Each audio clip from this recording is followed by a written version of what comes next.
JNM second year का मैं अगले टॉपिक मेडिकल सर्जिकल सेकेंड का मैं नेक्स्ट टॉपिक स्टार्ट कर रहा हूँ। सिफिलिस। सिफिलिस क्या है? सिफिलिस एक सेक्सुअल ट्रांसमिटेड डिजीज है। इस डिजीज में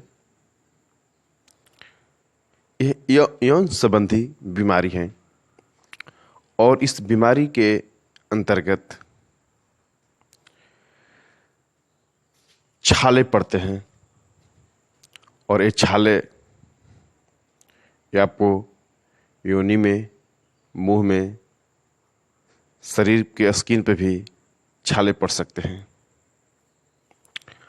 और ये छाले जो शुरुआती अवस्था में होते हैं आपको थोड़ा भी दर्द नहीं देते हैं, चकते चकते टाइप के उठते हैं और ये दर्द रहित होते हैं। और ये बीमारी धीरे धीरे फैलने लगता है। इसमें 3 स्टेज होता है, फर्स्ट स्टेज, सेकंड स्टेज और थर्ड स्टेज। इस बीमारी की शुरुआती अवस्था में जो चकते छाले पड़ते हैं मुंह में, योनि में, स्किन के ऊपर, दर्द नहीं देते हैं, लेकिन धीरे धीरे ये छाले यदि इसको ट्रीटमेंट नहीं किया जाए तो छाले बढ़ने लगते हैं और इस छाले के द्वारा ये डिजीज फैलने की संभावना बढ़ जाती है। क्योंकि यदि इस बीमारी से संक्रमित व्यक्ति से आप सेक्स संबंध बनाते हैं तो दूसरे व्यक्ति में भी ये बीमारी फैल सकता है।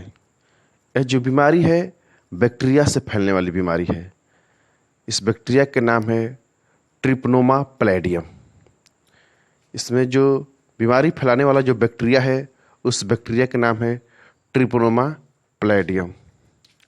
शुरुआती अवस्था में जब ये दर्द नहीं करता है तो लोग महसूस नहीं करते हैं कुछ भी कि बीमारी है, नहीं है, ऐसे सिंपल समझते हैं। लेकिन यदि इस पर केयर नहीं किया जाएगा और उस दौरान यदि असुरक्षित आप सेक्स संबंध बनाते हैं तो बीमारी सेक्सुअल ट्रांसमिटेड डिजीज है, एक व्यक्ति से दूसरे व्यक्ति में भी ट्रांसफ़र हो सकता है और दूसरे व्यक्ति को भी ये संक्रमित कर सकता है। इसका जो दूसरा स्टेज पाया जाता है, यदि इस बीमारी को ट्रीट नहीं किया जाए शुरुआती अवस्था में, दूसरी अवस्था में क्या होता है, चकता चकता तो स्किन पर दिखाई देगा ही, लेकिन धीरे धीरे गला में खराश होने लगेगा, खुजली होने लगेगा और ये धीरे धीरे फैलना भी चालू कर देगा और आपको धीरे धीरे दर्द भी देने लगेगा। क्योंकि खुजलाहट होगी, सेंसेशन होगा तो आपको परेशानियां फिर बढ़ने लगेगी। जो इसका तीसरा अवस्था है, तीसरा अवस्था जो होता है इसका होता है ये दिखाई ही नहीं देता है, आपको पता ही नहीं चलेगा और अंदर अंदर आपको बहुत ज़्यादा संक्रमित कर सकता है। क्योंकि ये जो होता है छाले टाइप की होती है और शुरुआती अवस्था में यदि इसको ट्रीट नहीं करते हैं तो धीरे धीरे ये विकराल रूप धारण कर सकता है और व्यक्ति को बहुत ज़्यादा मात्रा में संक्रमित कर सकता है। इसके लक्षण क्या है? इसके लक्षण है शुरुआती अवस्था में चकता स्टार्ट होगा, गोले गोले टाइप का। इसमें शुरुआती अवस्था में कोई खुजली नहीं होगा, कोई सेंसेशन नहीं होगा, लेकिन धीरे धीरे मांसपेशियों में दर्द होने लगेगा, आपको बुखार रहने लगेगा, गला में खराश आने लगेगी, सिर दर्द होने लगेगा, वजन घटने लगेगा, थकान महसूस होने लगेगा, आपको अंधापन और बहरापन का भी शिकायत हो सकता है, आपको सर में हमेशा दर्द रहेगा और आपकी स्मरण शक्ति है धीरे धीरे क्षीण होने लगेगी। यदि इसको शुरुआती अवस्था में यदि आप ध्यान नहीं दिए, जैसे ही आपकी चकता स्टार्ट हुआ, गोले गोले धब्बा टाइप का स्टार्ट हुआ, तो उसी टाइमिंग में आपको तुरंत, जिसको हम लोग साधारण भाषा में निनवा बोलते हैं, साधारण अवस्था में जो हम लोग निनवा बोलते हैं, जैसे मुंह में छाले पड़ जाना, योनि में छाले पड़ जाना, चकते चकते उगना, तो हम लोग शुरुआती अवस्था में इसको यदि ध्यान नहीं दिया गया तो इस समस्या के कारण बन सकता है। जब योनि में छाले पड़ते हैं तो उस टाइम इस पर केयर करनी चाहिए, इसको जितना जल्दी हो सके इसको ट्रीटमेंट लेनी चाहिए ताकि इस बीमारी से दूसरे को बचाया जा सके। यदि आप उस टाइमिंग इसको ट्रीटमेंट नहीं लेते हैं, योनि में छाले हैं और उस पीरियड में आप असुरक्षित सेक्स संबंध बनाते हैं, तो आपको ये बीमारी फैल सकता है दूसरे में भी, क्योंकि यह एक सेक्सुअल ट्रांसमिटेड डिजीज है। इस बीमारी का इलाज के लिए हम लोग जो एंटीबायोटिक यूज करते हैं, उसमें सबसे बढ़िया जो एंटीबायोटिक होता है पेनिसिलिन होता है। उसके बाद टेट्रासाइक्लिन और इरिथ्रोमाइसिन,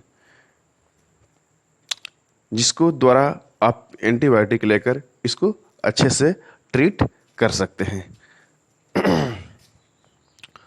उसके बाद इसे बचने के लिए सबसे बढ़िया उपाय है, सेक्सुअल ट्रांसमिटेड डिजीज न दूसरे को फैले, उसे बचा जाए, तो उसके लिए सबसे बढ़िया उपाय है कंडोम।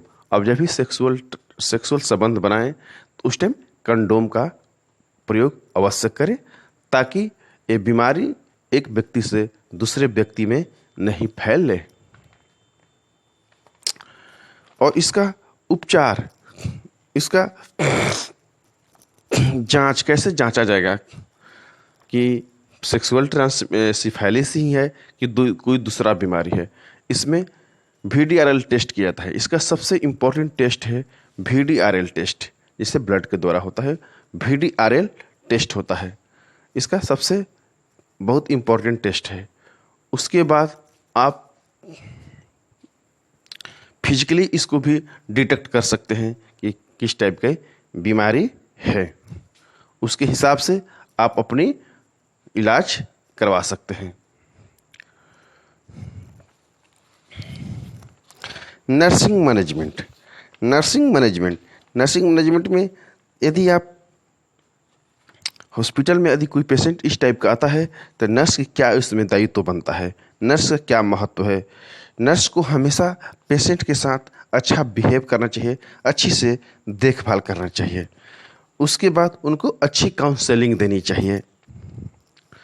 और ये एक बात समझना चाहिए कि ये बीमारी जो होता है संक्रमित बीमारी है, इसलिए ऐसे व्यक्ति को जो संक्रमित बीमारियां होती हैं उसमें ऐसे पेशेंट को दूसरे पेशेंट से आइसोलेट रखना चाहिए, मतलब कि अलग रखना चाहिए। उनका जो भी बिस्तर हो, उनका जो भी डिस्पोजल चीज़ हो, मतलब शरीर से जो भी बाहर निकलने वाला चीज़ हो, सब कुछ दूसरे पेशेंट से अलग रखना चाहिए। एक टाइप से समझिए इसको दूसरे वार्ड में ही रखनी चाहिए, जो सेपरेट हो, दूसरे से उसमें टच नहीं हो, क्योंकि ये जो बीमारी होती है ये ट्रांसमिटेड होती है, मीन्स कि एक व्यक्ति से दूसरे व्यक्ति में बीमारी फैल सकती है। इसलिए इस चीज़ को भी ध्यान रखनी चाहिए इलाज करते समय। इलाज करते समय इसमें स्वच्छता का विशेष ध्यान दिया जाता है, खासकर योनि पार्ट पे, मुंह पर, मतलब कि जहाँ जहाँ ये बीमारियाँ फैलता है उस पार्ट के ऊपर स्वच्छता पर विशेष ध्यान देनी चाहिए। और पेशेंट को भविष्य में भी थोड़ा सा सजग कर देना चाहिए, क्योंकि सेक्सुअल ट्रांसमिटेड डिजीज है, यदि बढ़िया से ट्रीटमेंट नहीं हुआ दूसरे में फैल सकता है। इसलिए पेशेंट को सजग कर देना चाहिए, काउंसलिंग कर देना चाहिए कि आप जब भी अभी संबंध बनाएं तो कंडोम का प्रयोग अवश्य करें ताकि दूसरे आपके पार्टनर में ये बीमारी नहीं फैले।